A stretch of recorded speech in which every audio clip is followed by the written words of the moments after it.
I knew my marriage was in trouble the moment I saw the moving truck pull into the driveway next door and recognized the woman stepping out of the passenger seat. I stood frozen in my kitchen holding a tray of chocolate chip cookies while my stomach slowly twisted itself into knots. Some people get a bad feeling and ignore it. I have learned it the hard way that when your instincts start screaming, you better listen before your whole life catches fire. The woman next door smiled the second she saw me standing in her doorway. Then she said the one word that changed everything. Surprise. There was something poisonous hidden inside the way she said it, like this was not random. Like she had been waiting for this exact moment for a very long time. Her name was Vanessa, and according to my husband, she was the most irritating woman he had ever worked with. At least, that was the story he had been feeding me for years. My name is Claire, and until all of this happened, I honestly thought I had a good marriage. Not perfect, because no marriage with two exhausted parents is perfect, but solid, stable, real. My husband Ethan and I had been together since college. We built our entire adult lives side by side. We struggled together in tiny apartments with broken air conditioning and ramen noodles for dinner. We worked extra shifts, delayed vacations. Said no to things we wanted because we were saving for the future. Eventually that future arrived. We bought a beautiful house in the suburbs with tree-lined streets and great schools. We had 2 children, Lily who was 9 and Noah who had just turned 7. I worked part-time from home doing marketing projects while Ethan worked in corporate finance downtown. For years I believed we were a team. Then Vanessa moved in next door and I realized I might have been the only one playing honestly. The crazy thing is I had heard about Vanessa constantly before I ever met her. Ethan complained about her all the time. Every single week there was some new story. Vanessa interrupted meetings. Vanessa laughed too loud. Vanessa constantly asked him for help with reports she should have known how to do herself. He acted exhausted by her existence. Sometimes he would come home, loosen his tie dramatically, and say things like, "I swear if I hear Vanessa say my name one more time today I am filing for emotional damages." I used to laugh at it. One night over dinner he told me she had started referring to herself as his work wife around the office. I nearly choked on my wine. "You're what?" He rolled his eyes hard enough to deserve an award. Her words, not mine. She introduced herself to a new client as my office wife and now people keep joking about it. That is unbelievably inappropriate. "Tell me about it." She thinks it is hilarious. Then he leaned closer and lowered his voice dramatically. "Honestly, if I disappear one day, check Vanessa's basement first." That was my husband. Funny, easygoing, the kind of man who made people feel comfortable everywhere he went. And I trusted him completely. That trust is what made everything afterward feel so humiliating. Because looking back now, I can see all the tiny cracks that were already there. I just refused to believe they mattered. The first time I met Vanessa face to face, she looked nothing like I imagined. Ethan described her like some socially awkward office pest. Instead, she looked polished enough to belong on television. Perfect blonde waves, expensive clothes, full makeup while unpacking moving boxes, every movement deliberate and elegant. She saw me holding the cookies and smiled instantly. "Claire, right? Ethan's wife?" Hearing her say my husband's name made something inside me tighten. I nodded slowly. "Welcome to the neighborhood." She stepped aside and motioned toward the boxes. "Sorry for the chaos, moving is a nightmare." Then she tilted her head slightly and smiled again. "Although honestly, this neighborhood already feels familiar. I should have trusted my instincts right then." Instead I handed her the cookies like an idiot. That night when Ethan got home, I casually mentioned who bought the house next door. His reaction lasted less than 2 seconds, but I noticed it. People think lies happen in dramatic moments. Most of the time they happen in tiny facial expressions. His smile disappeared for just a fraction too long. "Wait, Vanessa bought that house. You knew she was moving?" "No. I mean ... She mentioned wanting to buy eventually, but I had no idea she was looking here." Then he shrugged and grabbed a soda from the fridge. Small world, I guess. That response bothered me more than I could explain. This man had spent years complaining about her. Years acting irritated and uncomfortable around her. But suddenly she was living 20 feet away from us and he reacted like I told him somebody opened a new coffee shop nearby. That math did not make sense. And once I started noticing things, I could not stop. Vanessa inserted herself into our lives almost immediately. 3 days after moving in, she showed up during our Sunday barbecue carrying a bottle of wine like we were old friends. I tried to be polite because I did not want to become one of those paranoid wives who saw danger in every attractive woman. But then she sat beside Ethan at the patio table. Not across from him, not near him, right beside him, close enough their arms brushed constantly while they ate. "Oh my God, sorry," she laughed after already sitting down. Ethan and I always sit together during work lunches. Habit, I guess. I smiled tightly even though my entire body stiffened. During dinner, Lily accidentally spilled lemonade on herself. Before I could even stand up, Vanessa grabbed a kitchen towel from the exact drawer where I kept them and rushed over to help. It happened so naturally I barely processed it at first. Then my brain caught up. How did she know where I kept my towels? I had never shown her my kitchen. She wiped Lily's shirt while smiling warmly. Your dad is just as messy at work, trust me. I practically babysit him sometimes. Lily giggled. Then Vanessa laughed and added, good thing he has his work wife to take care of him. I waited for Ethan to correct her. He did not even a little. That moment stayed with me all night. Later, while we cleaned dishes, Vanessa cornered me at the sink. So how long have you and Ethan been married? 11 years. Wow, that is impressive. Most couples get kind of boring by then. I stared at her. Excuse me. She waved a dismissive hand. No, I do not mean anything bad. Ethan just mentioned things have felt kind of routine lately. My stomach dropped. Routine. She lowered her voice like we were girlfriends sharing secrets. You know, intimacy stuff, totally normal after kids. For a second I genuinely could not breathe. My husband had discussed our private life with this woman, or she wanted me to believe he had. Either way, it crossed a line so massive I felt physically sick. I kept my voice steady somehow. Our marriage is fine. Of course it is, she said sweetly. I am just saying men need excitement sometimes. It is easy for them to drift when life becomes predictable. Then she smiled at me, not kindly, triumphantly. That was the first moment I truly understood she wanted something from me. Or maybe she wanted something from Ethan, and she did not care if I was standing in the way. I confronted Ethan that same night after the kids went upstairs. Did you tell Vanessa we are having intimacy problems? His confusion looked real at first. What, no? She said you told her things were routine between us. He sighed heavily. Claire, she probably misunderstood something harmless. How exactly do you harmlessly misunderstand somebody discussing their marriage problems? You are overthinking this. No, I am paying attention. He rubbed his temples like I was exhausting him. Vanessa has zero boundaries, you know that already. She says weird things sometimes. Then why are you suddenly defending her? That question hit harder than I expected. Because I'm tired of every conversation turning into this. This what? You acting jealous over nothing. I actually laughed because the audacity stunned me. Jealous, Ethan? Your coworker moved next door and immediately started calling herself your wife in my kitchen. He shook his head slowly like I was being irrational. You are reading way too much into everything. And maybe that was the moment things really started breaking. Because once somebody convinces you your instincts are irrational, you start doubting yourself constantly. So I tried. I stopped bringing Vanessa up. I stopped questioning things. I convinced myself I was becoming insecure and dramatic. Meanwhile, Vanessa kept getting closer to my family. She started showing up whenever Ethan got home from work.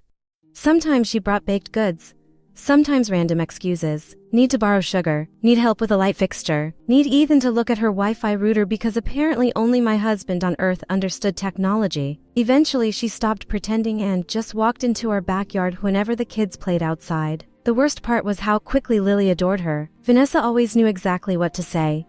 She brought art supplies, complimented her dance routines, remembered every tiny detail from conversations. One afternoon I came home from grocery shopping and found Vanessa pushing Noah on the tire swing while Lily sat beside her laughing. My babysitter had already left. Vanessa smiled brightly when she saw me. I noticed the sitter pulled away, so I figured I would keep an eye on the kids for you. I never asked her to do that. Not once. Still, she acted like she belonged there. Then came the dance recital. Vanessa arrived carrying flowers bigger than ours. Lily ran directly to her after the performance. Not me, not Ethan, her. I stood there watching another woman hug my daughter while photographers snapped pictures around us. Then Vanessa turned toward Ethan, smiling proudly. She gets her grace from you. I felt invisible standing right beside them. Afterward, Lily begged to take ballet lessons from Vanessa, because apparently Vanessa danced professionally when she was younger. I expected Ethan to shut that down immediately. Instead, he shrugged. Could be fun. So twice a week my daughter walked next door for lessons while I sat home feeling like some stranger watching another woman slowly slide into my place. One night Lily casually said something that chilled me. Vanessa says if she had kids, she would want a daughter exactly like me. I smiled for Lily's sake. Then I went into the bathroom afterward and cried quietly where nobody could hear me. I finally reached my breaking point 2 weeks later. Around midnight, I woke up thirsty and went downstairs for water. That decision changed everything. As I passed the kitchen window, movement near the fence caught my eye. Ethan stood in the backyard wearing sweatpants and a t-shirt. Vanessa stood inches away from him in a tiny silk robe. I froze instantly. They were talking softly beneath the oak tree near our fence line.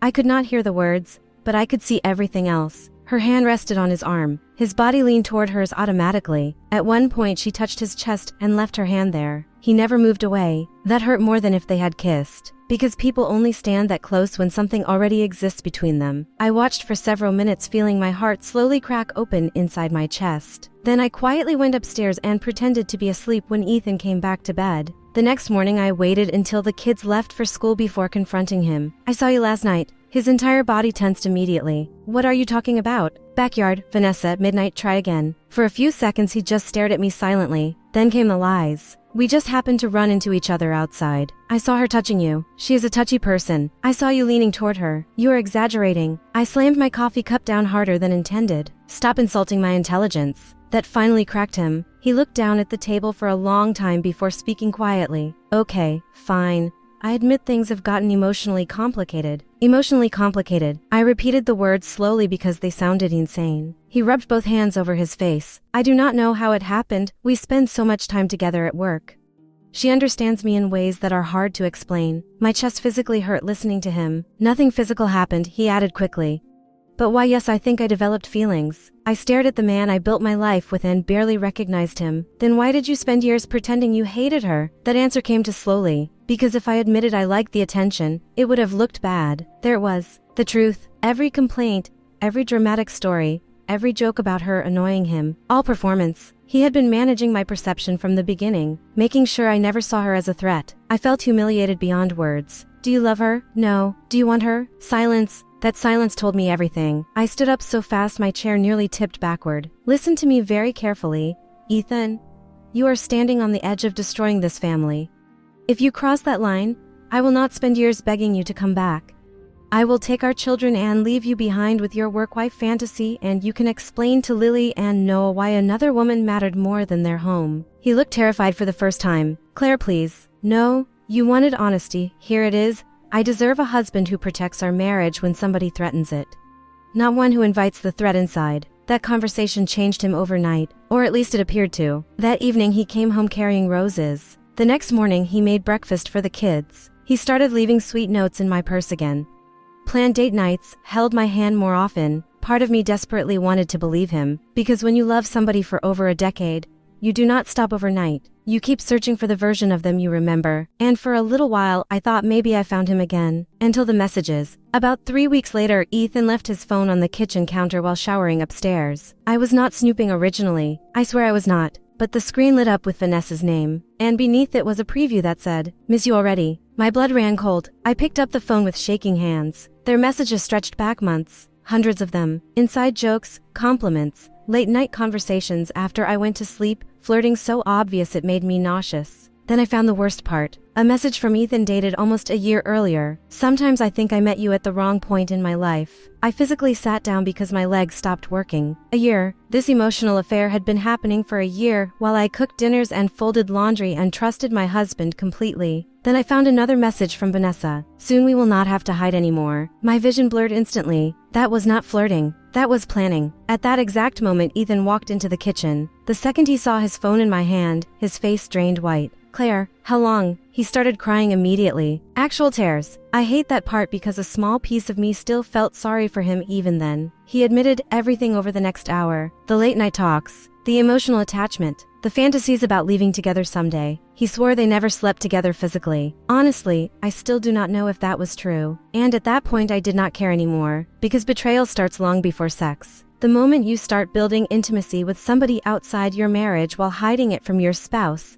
you already crossed the line. I told him I wanted Vanessa out of our lives completely. No contact outside work, no texting, no visits, no ballet lessons, nothing. He agreed instantly. Then I walked next door. Vanessa opened the door smiling like always until she saw my face. For the first time since meeting her, she looked nervous. I held up Ethan's phone. "You lose." Her expression hardened immediately. Interesting choice of words. "You spent a year trying to crawl into my marriage." "No, Claire, your marriage was already broken. I just happened to notice." That sentence nearly pushed me over the edge. "You do not get to rewrite my life to justify your behavior." She crossed her arms calmly. "Ethan loves me. Then why is he inside begging me not to leave?" That hit her harder than I expected. For the first time her confidence cracked. I stepped closer. "Stay away from my children. Stay away from my husband. And if you ever walk into my yard again like you belong there, I will make your life so uncomfortable you will wish Florida sounded appealing. She laughed softly, but I could see anger flashing behind her eyes. You really think this ends because you gave him an ultimatum? No, I think it ends because he finally had to choose between fantasy and reality. Then I walked away before she could answer. Vanessa moved 6 weeks later. Nobody ever gave me a full explanation. One day a for sale sign appeared in her yard and shortly after that she was gone. Ethan switched departments at work. We started counseling. And before anybody asks, no, things did not magically become perfect afterward. That is not how betrayal works. Trust does not heal because somebody cries and apologizes. Some days I still look at him and remember those messages. Some days I still remember watching them beside that fence under the oak tree while my entire world quietly cracked apart. But I will say this, the experience changed me permanently. Before all this, I used to think being a good wife meant being understanding, patient, easygoing. Now I know something different. A marriage without boundaries is like a house without locks. Eventually somebody walks in and starts acting like they live there, and